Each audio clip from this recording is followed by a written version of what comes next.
All right, so we're going to start recording so that we have it for everybody. Everybody that's here so far, I want to welcome you to my webinar, which is Effectively Marketing Your Skincare Brand. I'm going to give you a huge overview of the industry. We're going to talk about a lot of details and specifics, and hopefully have time to answer any questions. You do have access to 4 different handouts. 3 are information on the products we make, the new brochure we have, the new price list we have, and 1 is going to be your PDF of all the slides that we're going over today, because I want you to be able to actually take away the hard copies so you can look through them and see what's going on. All right, so those of you that don't know me, I am Keith Allen West. I am the owner of 4 multi-million-dollar skincare brands. I've done over 30 years of hands-on skincare, so I've done facials for almost as long as I can remember. Last time I counted, I've done over 28,000 facials. And a lot of what we're going to go over today is also data that I've collected over the years around marketing. Like I said, I've launched $4 million plus brands. I'm happy to say I've got another one that's pretty close to on its way to being a $1 million brand called Clear Light, which is a company I actually purchased that was doing about $250,000 a year last August, and we've already upgraded that to almost $1 million in sales. I do have an honorary chemistry degree for all the work I've done in the skincare world. So I was actually given an honorary degree because I do so much work in the natural skincare marketplace. I've had over 500 major media mentions, which is one of my passions, is teaching people about PR and marketing. We're currently working on a 2-day live seminar here in Albuquerque, New Mexico that will probably take place in September. That's going to be a hands-on workshop to teach everybody else how to get all the same media attention that I've gotten over the years. And I've made the Inc. 500 5,000 list 2 years in a row, which is always fun because those are the fastest growing companies. If you've not seen my Bravo divorce show, I did get divorced on a Bravo TV show. My building where we make the skincare and I live and my family live has been featured on HGTV. And of course, I'm lucky enough to do facials on celebrities and sell products to people like Fran Drescher, who's the nanny, as well as all the TV shows that are filmed here in New Mexico. So if you're a Longmire fan, I was just filming an episode for the last season of Longmire. It's going to be on Netflix. I've done work on The Night Shift. I've done work in a Tina Fey movie. So the acting is what I do for the fun of it, besides making skincare, which is also fun. So that'll kind of give you the overall picture of me. So this was the headline I saw for an article, which really excited me because in the first time since 2007, the crash of 2008, I've been sensing from our own sales that skincare and spa services are making a comeback. So what the headline was: spa sales surge as consumers splurge, which is what we love, right? We get people that are actually willing to spend the money. Now, the great thing for those of us in the skincare beauty world, we actually don't take as big of a hit during a recession because most people will still splurge on lipstick or their favorite face cream or whatnot, where they may cut back on eating out or a few other things. We don't take near as big of a hit. So I would say it's not just that they're splurging, it's that people are actually feeling more comfortable or are more stressed because they're working more often. So they turn to spas, salons, skincare brands, all those things to make them feel good. So here's where we get into the text-heavy world, okay? So don't feel like you have to read all this. Like I said, you get it in a handout. You'll get a follow-up email after all this wraps up with a link to the recording, as well as a copy of the PDFs. But these are some different quotes that I've gathered from different research that's been done. So yeah, I'm going to read to you kind of like you're a 5-year-old and I'm Sean Spicer, but it'll give you kind of the overview. Today's spa sector is driven by innovative ingredients and novel technology, according to iSpa, which releases spa industry financial indicators each August. The segment continues to post healthy gains with increases in overall revenue, locations, number of spa visits, revenue per visit. according to the association. So those are the big areas they measure. And this is the first time since 2008 that they've reported an increase in all of those 5 segments. So that was the first report that I read that I thought was pretty impressive. And again, at the end, we're going to roll this into the actual marketing part, but I want to kind of give you the overview of where we are. So total spa revenue rose 5% to $16.3 billion in 2015. That's the most recent figures that they have compiled. They usually run about a year behind. The increase in spa revenue was driven by growth in the number of spa visits, which is up 2.1% to 179 million in 2015. And for the same period, revenue per visit has increased 2.9%. So the average person that visits a spa is spending $91 a visit, which is great. Now, the average visitor to my retail store also runs about that same amount. So I've done a really good job of harvesting people that, when they visit, spend right around the $100 mark. And a lot of that has to do with a mix of your product offerings as well as your marketing, how you get the clients that are willing to spend kind of that much money each time they come to visit you. So mine, I don't do services anymore, so it's all retail figures. Speaking of figures, the figures are clear. It's all-time record revenues breaking the $16 billion barrier. So the next big landmark, which I think is achievable by 2020, is to reach a $20 billion a year revenue. So this is according to PricewaterhouseCoopers, which does all the research for iSpa. We also know them because they used to give out the Academy Award envelopes till they had that little mess up this year because somebody was tweeting pictures instead of handing out the right envelopes. So they're not as good as the Academy Awards, but they are a great accounting firm. So they do all the research for iSpa. So we are inching towards that $20 billion a year mark, which is also why we're now seeing more and more brands launching and being successful. So if you're a new brand, it should give you a lot of hope that you can carve out your section of the $16 billion currently. If you're a brand that's been around for a while and you've not gotten your cut of the $16 billion that's spent a year, it's just a matter of kind of retweaking what you're doing and really looking at your marketing and your branding to get you positioned into the right market.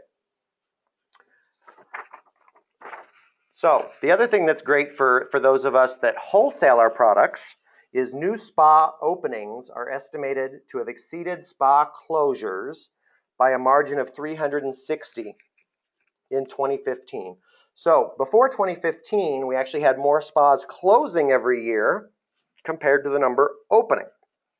So we were actually losing the number of spas or the number of places people were going to spend money.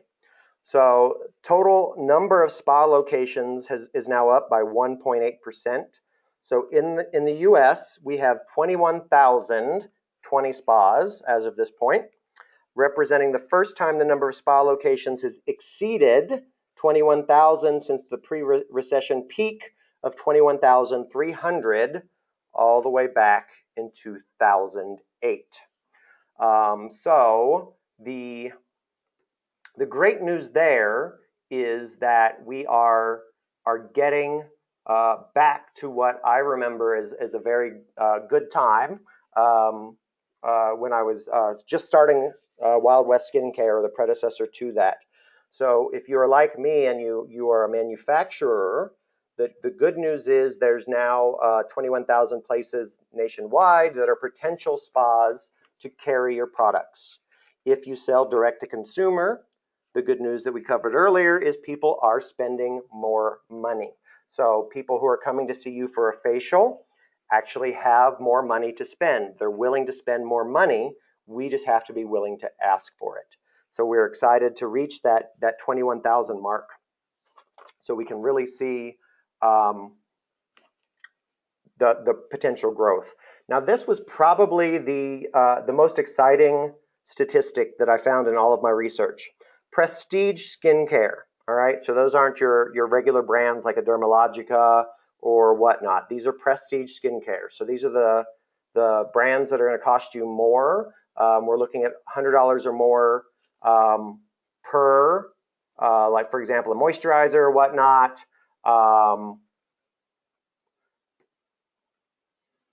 Okay, so some of you are having issues with the pages changing. So again, let's see if I can make sure that it's actually working. Give me 1 minute. All right, somebody let me know. I just refreshed it. So I also, good news is I'm reading you all of the text, so you'll know. Bad news is you don't have the pages in front of you, but you can get a handout. So if you look, you should be able to download what's called the junewebinar.pdf, and that one is actually every single slide that we're going to go over. And like I said, I will follow up with you and make sure that you get that information emailed. But prestige skincare brands, so those are your department store brands, your high-end spa brands. Prestige skincare sales grew 9% in the 12 months ending February 2017.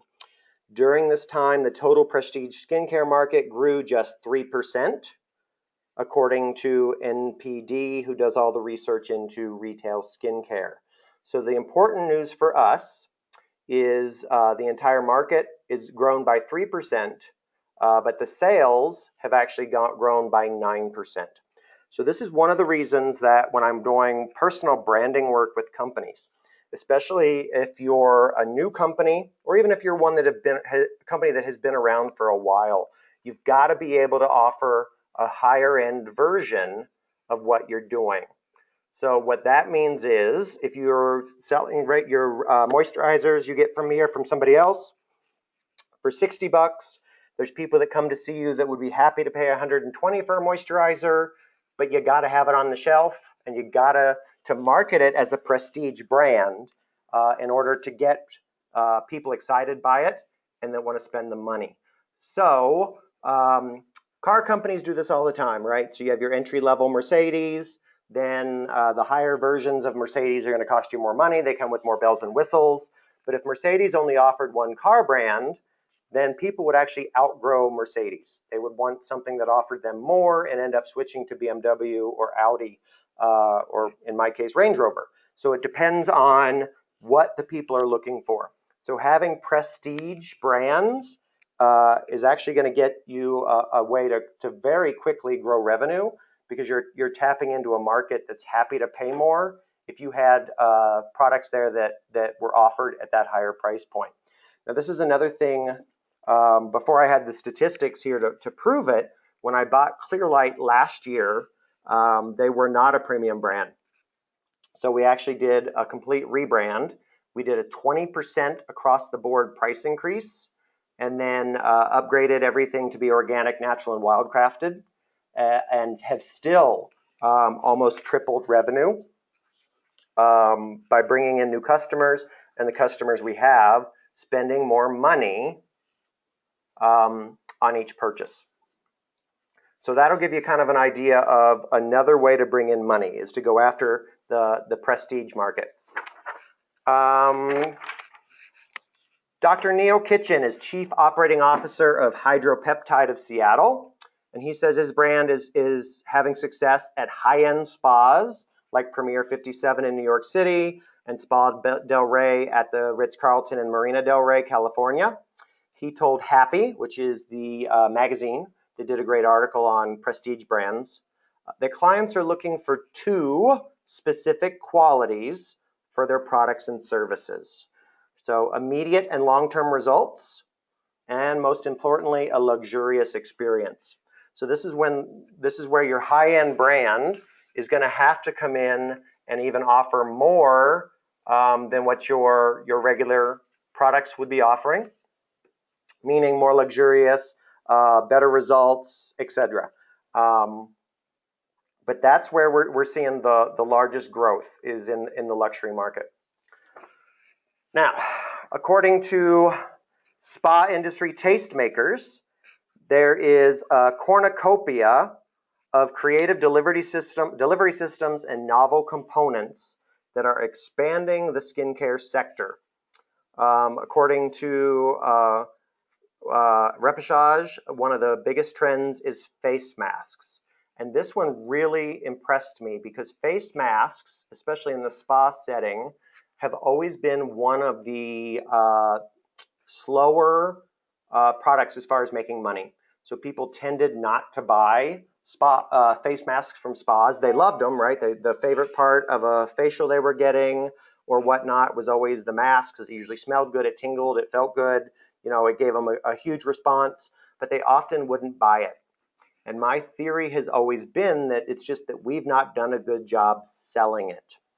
So Happy, the same article reported, quote, although face masks are not a new concept for the spa industry, the numbers speak for themselves, the COO told Happy Magazine.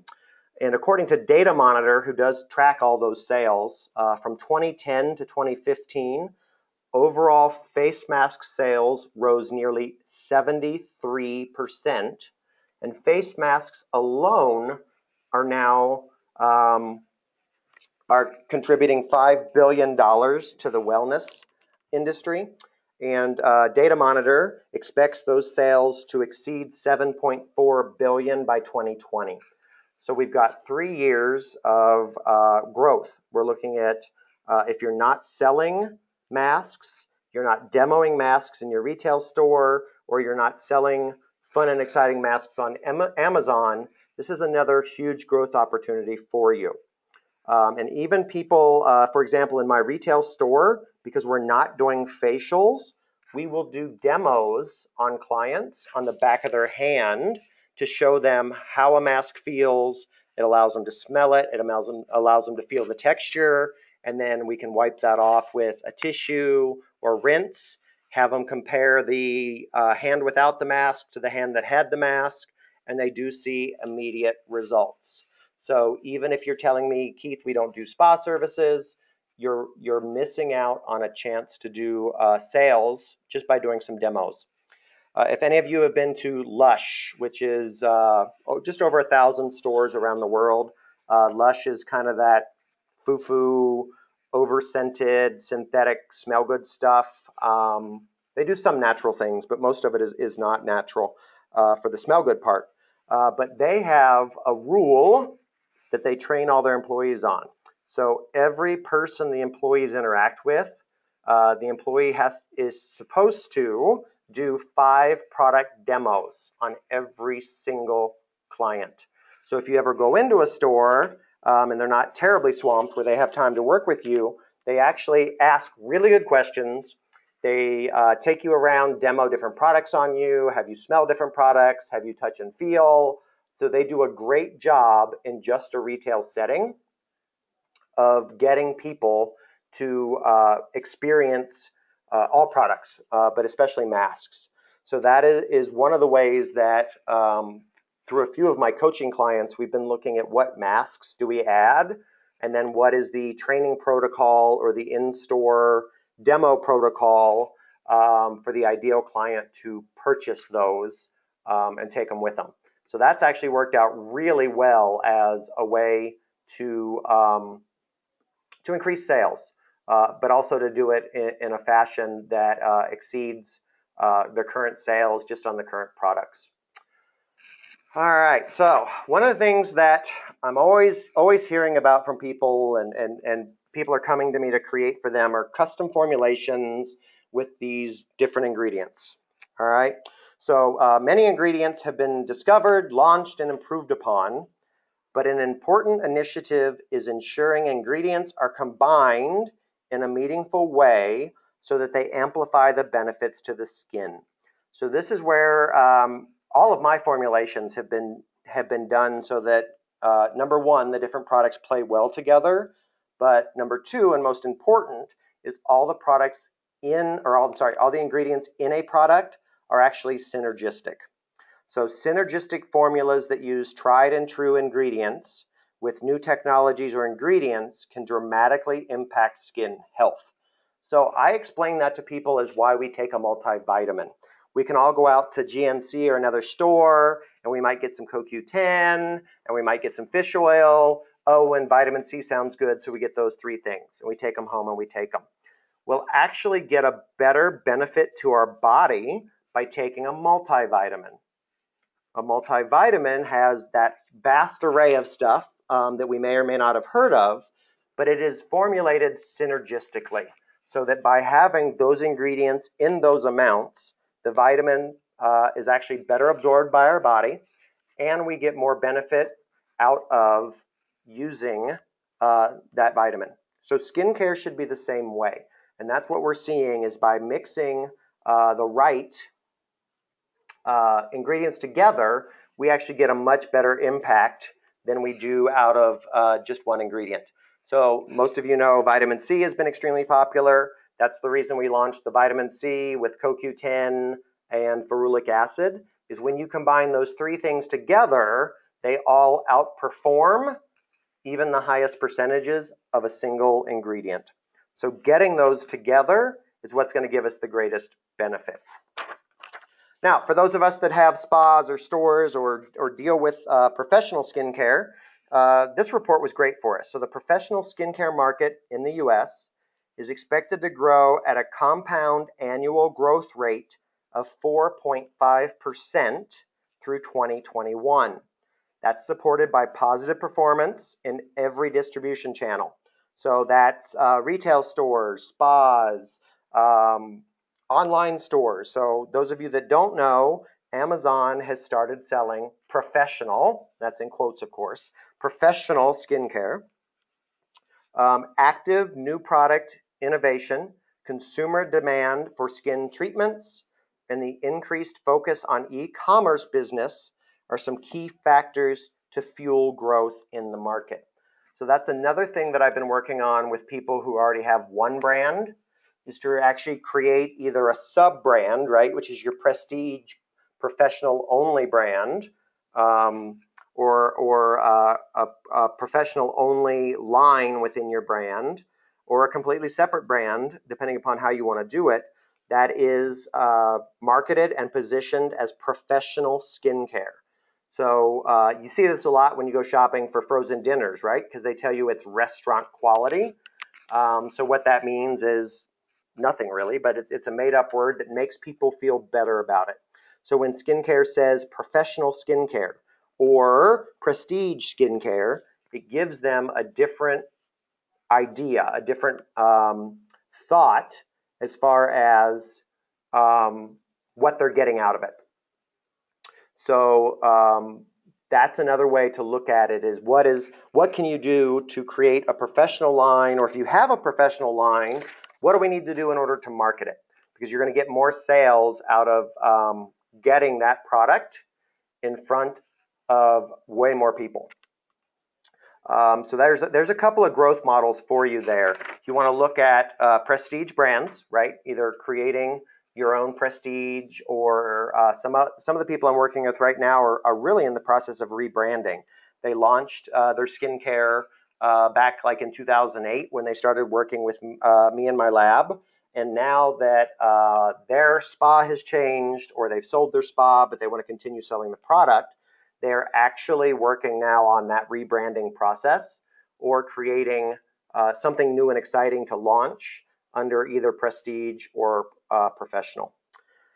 So all of this, which I've hopefully overwhelmed you with some statistics, should leave you with a couple of outlooks. One is a positive outlook, because you're going to see growth. You're going to see an increase in sales, in revenue, in market share. You should get more out of the marketing and branding work you're doing now. You should get more out of each client that comes to see you for a facial, because they're now willing to pay more. So our job then is to make sure that we're offering more. So offering higher end services, offering higher end products, and not be afraid that we're going to be told no, because most of us in the spa industry aren't always good at selling, because we feel uncomfortable about offering things that are higher priced. But that's one of the things that we're also going to cover in another webinar, is some sales techniques to make that easier for you. So what have we found is the smarter way to market your skincare? And this is something I've actually been testing in a retail store environment here called Urban Fresh Cosmetics, as well as my spa location, which was before that, which was called Great Face and Body. And I actually rolled this idea out to services first. And then once I realized how well that worked, I rolled it out to my retail and to my products. So here's my issues. When I'm talking to the majority of those 28,000 people that I've done facials on, people don't actually know their skin type. I can't tell you how many people tell me, oh, well, Keith, I have sensitive skin. And then I turn around and use a professional pumpkin mask on them that I've added some extra glycolic to or some lactic to, and they get no tingle whatsoever because they're not actually sensitive. They were just told that. Or they're wrong about their skin issues. So most clients who visit professionals or go shopping for products don't know the difference between being dry skin or dehydrated skin. Dry skin is missing the oil component. Dehydrated skin is missing the water component. All they know is that their skin is flaky. So a lot of times when people are coming to us to purchase products, they have no idea what they even are really looking for because they've either been given bad advice or they've seen the advertising. And all you've got to do is sit in front of the Real Housewives or any, Lifetime TV shows, which I call Lifetime Television for women and gay men, any of the Lifetime shows or any of the morning shows. The skincare advertising is bombarding. So they are confused because they're getting mixed messages from Rock Retinol, from Olay, from all these different brands. And then they're also going and, every month they get their magazines, Shape Magazine or Real Simple, and there's all these print ads. So the advertising confuses them. They often, it's kind of like all these drug ads we see now. So we go to the doctor with a list of 10 drugs we think we might need because all the ads we saw on television, we thought that was us. But it's not. So the advertising has completely confused our market. And one of the things that I talked about before is that our market has actually gotten ahead of itself. Those of us that are in the spa world or wellness skincare world are no longer excited by peptides, right? We've been around forever. We're no longer excited by microdermabrasion. It's been around forever. We're looking for the next great thing. The majority of customers are just now excited about peptides. They've seen it enough in advertisements. They've read about it enough in their magazines. They feel like peptides are good for them. So we've got to remember that the consumers, the people giving us money, are not going to be at the same place in our professional field as we are. So that's why I came up with this idea of how to market. So the age of a client or the age of a shopper is not subjective, right? They may think they look a different age, but if they are between 20 and 29, they know it. If they're between 30 and 39, they know it. So I went to marketing all of my spa services by age. You didn't have to pick the dry skin facial, the oily skin facial, the peanut butter and jelly facial or the red wine facial or whatever the latest spa trend was. So I actually created, which is another reason I did these for you in a handout, is so you can use them. I created all of my facials based on age. And we're going to cover a couple of reasons of why this really worked well, okay? But if you haven't caught on yet, for example, my 20-something facial, which is actually the name of it, is for people between 20 and 29. Now, some people say to me, we need a tween facial or whatnot. Perfect. People would ask me about that if they were 15, 17, teenage boy with acne, teenage girl with acne, whatever. I put them into the 20-something facial, right? But most of the people I was going to look for were 20 and up, right? Mom and dad might have brought me a teenager, but they weren't the ones out there searching to see if I could fix their skincare problems. The people that had the money and wanted my services were normally starting at about the year 20 age. So that's why my first facial is the 20-something.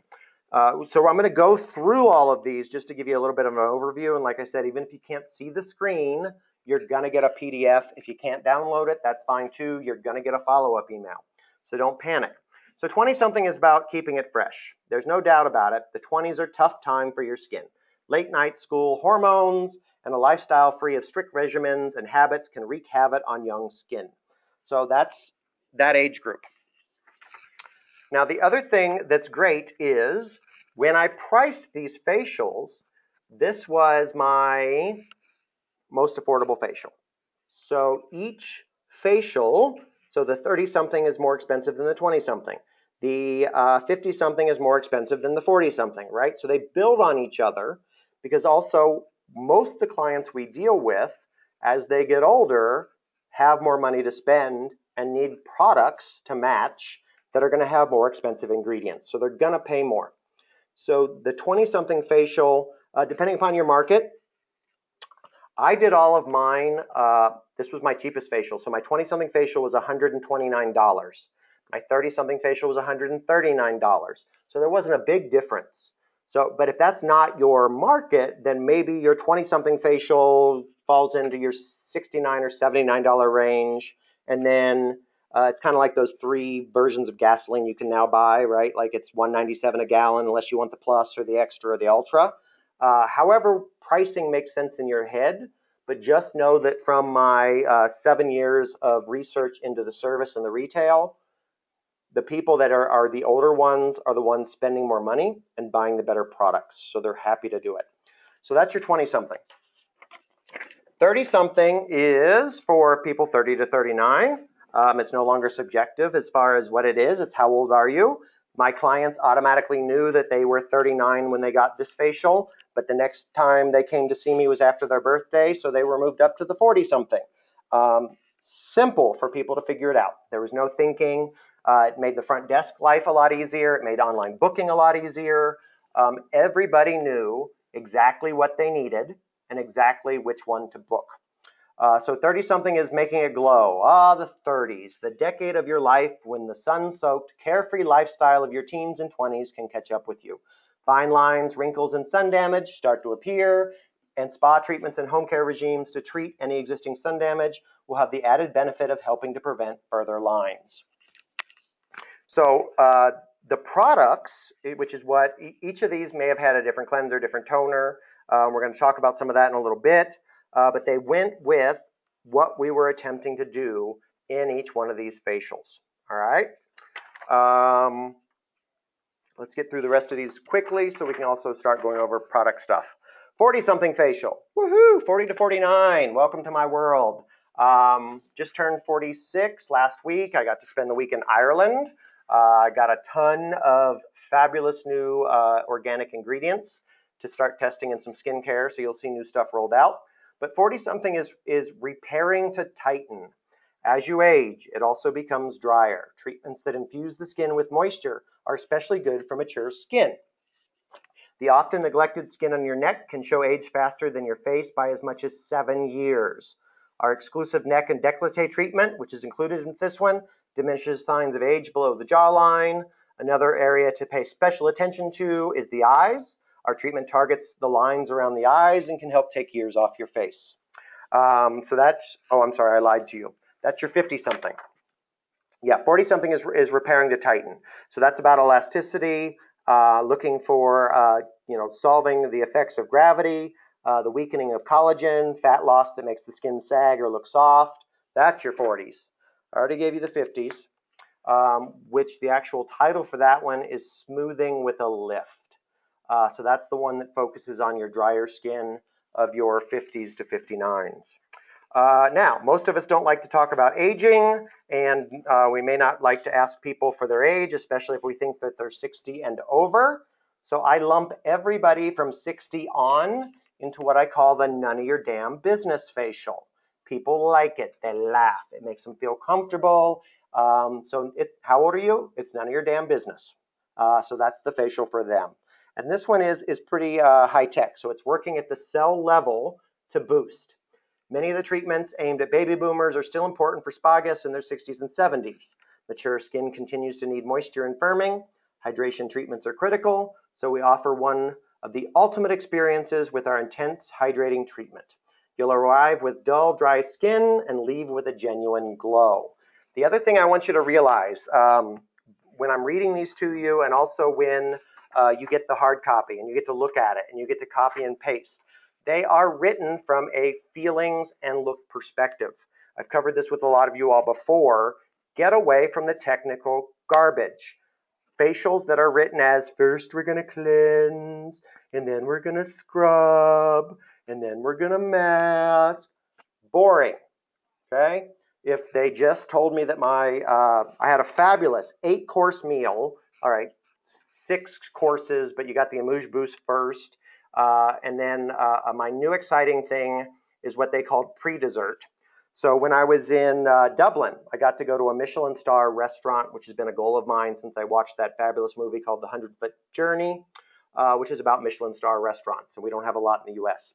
But the 6-course meal with wines with each course was written from a sensory smell, touch, feel, texture position. High-end restaurants are great at writing copy. Otherwise, why are you going to pay 60 euro for lunch plus 45 euro for the wines, right? Not everybody's going to do that unless they have great pictures, they have great descriptions, and you're a foodie like me. So the spa treatments have got to be written in a way, and also, now when I say spa treatments, remember this is also your marketing for your skincare. Get away from the technical garbage about the ingredients. That one I just read you is a perfect example. So the end of the None of Your Damn Business facial. You'll arrive with dull, dry skin. Ugh. We all know what that feels like. We all don't want that feeling, and we'll do whatever it takes to get away from that feeling. And then it says, and leave with a genuine glow. God, I remember the genuine glow of the 20s. Yeah, I don't get that anymore, which is why I now make skincare. So this gives you a really good basis, not only for your treatments. If you offer spa services, please use some of these ideas, but also when I'm helping people create marketing materials for an actual skincare line. So these same things are how I describe my groups of products that we sell at the store. What does that mean?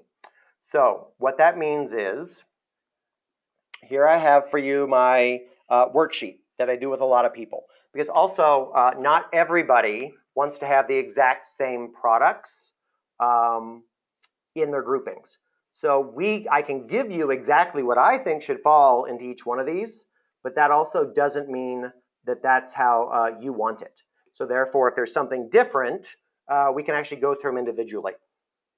But we talk about all the products for the 20-something facial, or all the products for the 20-something client. So again, somebody walks into my store, I can ask, or I can actually show them based on the shelves and the ages, how we break down stuff.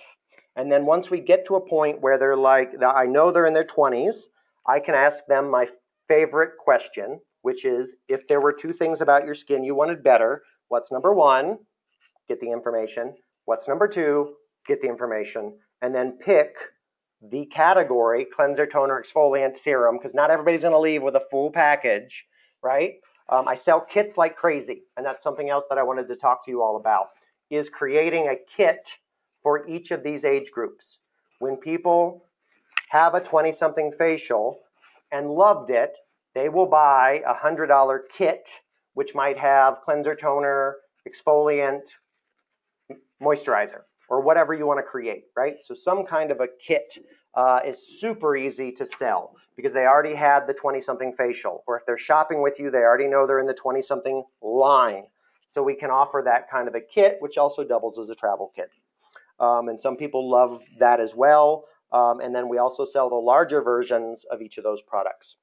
So that's what you want to look at, because then when you're marketing your 20-something skincare line, whether you're talking about the cleanser, the toner, the exfoliant, the mask, etc., the tagline is keeping it fresh, right? So that's what all of our marketing around those products talks about, is keeping it fresh. Go down to your 30-somethings. All those products are now going to fall into the make it glow category, right? Now, if you want to come up with different categories, do it, right? You're like, I've done skincare for longer than Keith, or I just started skincare and I know how I want to do it. Don't feel boxed in, but what I want to get you to understand is how much simpler it is if we just market based on what people know, which is their factual age. Now, I work with a lot of actors, so usually the first time I work with actors, I give them the facial based on what I call their internet age, because they're going to say they're in their 30s, even though I know they're older than that. And then after that, they go, okay, Keith, that was really good. And then next time I want the 40-something, because that's really how I am. But that's kind of a trust-building thing for actors, completely different story. But I want you to look at that worksheet and try to really get your mind around what it would mean to simplify products, branding, services around age groups. Now, I do work with people who specialize in 40, 50-somethings. So that's all they offer, right? They have 40 and 50-something kits because those are the people they see. If you're not working with a lot of 20-something women, you don't build a line built for 20-something women, right? Unless that's where you'd rather be and you're not doing it. Find your focus, and then this simplifies the message behind it. So we make things far more difficult than it needs to be. By just breaking it down, we will get a much better idea of how to talk to people in a way that they understand and it meets their needs. Okay? So even if they're having an issue that we don't specifically talk about in the 20-something description, the products there are going to answer it, because those are also products that help with premature aging, that help keep them from getting some of those problems that people like me have later in life, which is sunspots. I don't call it hyperpigmentation because that sounds too technical. I call them sunspots or age spots because that gives a visceral, unhealthy feeling when people talk about those things and they want to do something to fix it. So also the terminology we use is very important. But that's your worksheet. That's what I want you to think about is there a realm of ages you work with? If not, where would you like to work with? And then how do you create, even if it doesn't mean, just so none of you panic, this doesn't mean you have to redesign all of your packaging. It doesn't mean you have to redesign your entire brand. It does mean that this is an amazing way to space out your retail. So if you have a 20-something shelf, it might have our AHA, BHA, salicylic, lactic cleanser, whatever you all call the cleanser that we make that has all those good things in it. That same product can show up in a 50-something because it's going to exfoliate, remove dull skin, etc. So I put it onto shelves because then it appeals to the people looking at the grouping by their age. Okay? So this is really, or in your web store, you can, depending upon if you use Shopify or whoever, you can tag products by age. God, that makes it easy. They go to your store. They don't have to go through all 8 of your cleansers. They click on their 20-something skin and it shows them 1 or 2 cleansers, right? So make it simple. But that's what I want you to do is start trying to wrap your head around changing how we describe products, how we market products, how we market our services, and make it simple, age-driven. So back to my original pricing when I was telling you how I did it. So my 45-minute 20-something facial, $129. My 45-minute none of your damn business facial was $179.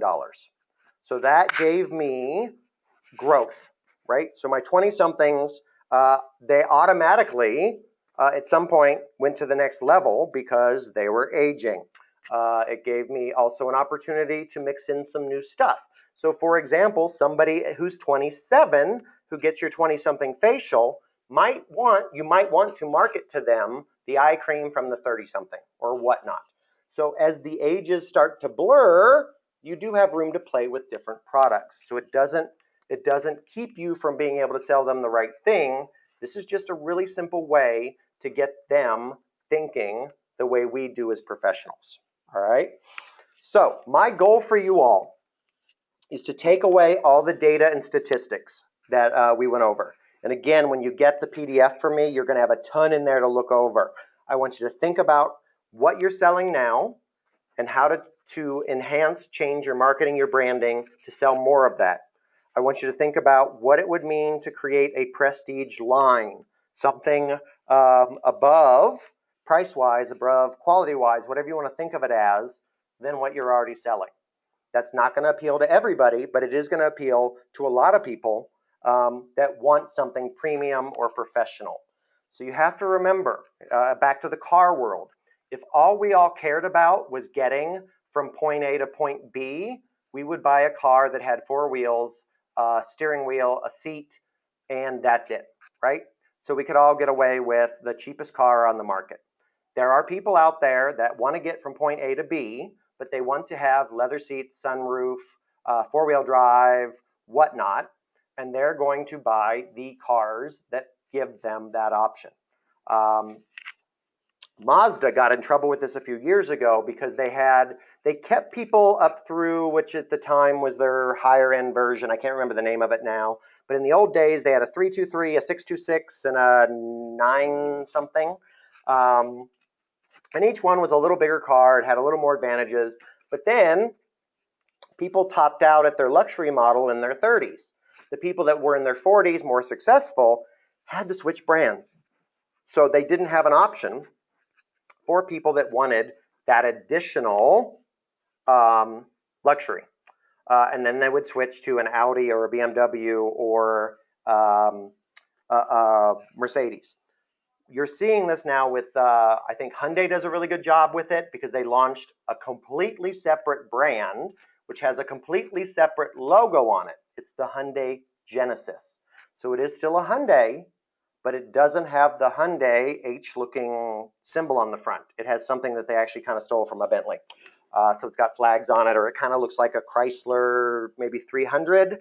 But the branding, the marketing is completely different than what they sell as a regular Hyundai. I think Kia does the same thing, but I don't know that they've changed their name on the higher level of that. But think of it that way. So how can you get to those luxury markets, those people that would pay more? And it might be free products, right? I don't want you to think it has to be a whole line, but especially the things we know people pay more money for are eye products, serums, and moisturizers. So there's 3.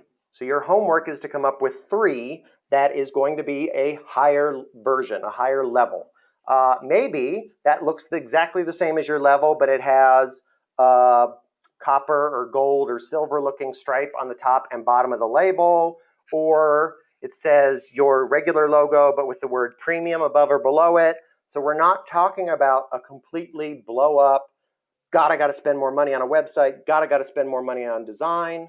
No, you spend the money on the marketing, on the message, on what makes it special and how people are going to feel and look when they use it. Don't spend it on completely rebranding everything. That's not the best use of your marketing money. All right, so hopefully that has given you all lots to think about. Sorry to say my timer is getting low, so I'm not probably going to get to very many questions. But when you get the recording, when you get the handouts, when I send you the follow-up email, I'll also include the link because I would be happy to give you half an hour, 45 minutes of my time to answer general questions, whether it's branding, marketing questions, etc., whatever's good for you. The other thing that I'm offering again, because people loved it from last time I did a webinar, is my Billionaire Brand Builder package. So that is my coaching plan, which provides you with direct access to me, direct access to Nick, who's my COO and does my social media, marketing work, web design work, all that kind of good stuff. We're going to talk about whatever you need, really. So they're tailored. They're 4 one-hour calls. So we do a call a week for 4 weeks. I give you my honest, true feedback. I answer questions. I save you from tons of mistakes and problems that you may have had in the past, all those kind of good things. So that package, normally that is $1,295, $1,295 a month. I'm offering it for the next couple months at $995 a month. You can get it or review it. Go look at it because I want you to see what all I can do and not do for you.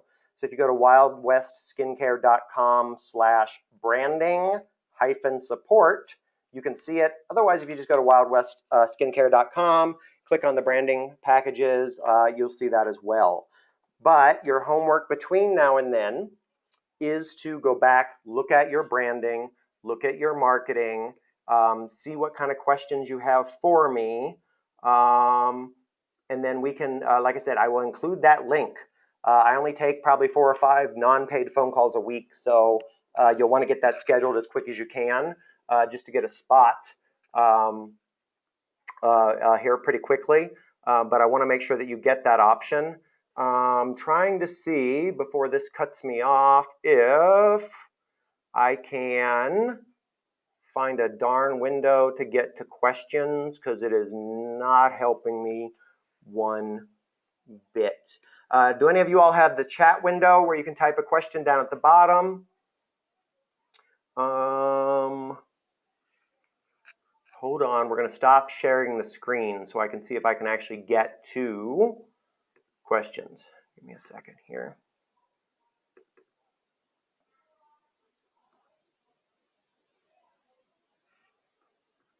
All right, gang, sorry to say they are cutting me off. So again, reply to my email, get you an appointment scheduled, sit down and go over this, especially if you want to talk to me by phone, make some notes, make some questions. If I've confused you completely, feel free to let me know that. Feel free to challenge me. So if you don't agree with it at all, let me know. But I wanted to get you the latest information so you knew exactly what was going on. And that's it. So I appreciate it. Look for that email. It'll probably go out tomorrow morning so that you can get a really good idea about what's going on. I was trying to get the questions and I can't see. It gives me like 3 letters of a word and that's it. Okay, good. Somebody said pages are working now. So hopefully you got it. Don't worry if you didn't. It's all coming along.